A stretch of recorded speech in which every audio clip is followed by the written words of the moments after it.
Infinity RG, taking action to develop the students.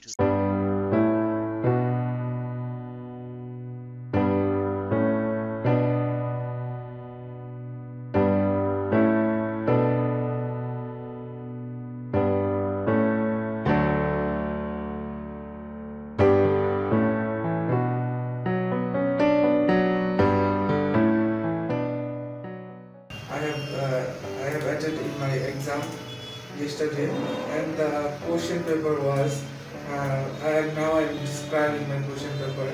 The qualification of question paper was there were two questions, and there the first question was tag question, and there are 17 tag question what I have given in previous exam, and each question contains 1 mark. And in number 2 there were some proverbs. I have to translate. I have to translate it, and there are 3 proverbs, and each proverb contained 1 mark, and there were 3 marks. And the third one was video test what I'm giving in front of camera. So, and that's all. So total mark contained 30. I hope I will get a good mark, and that's all.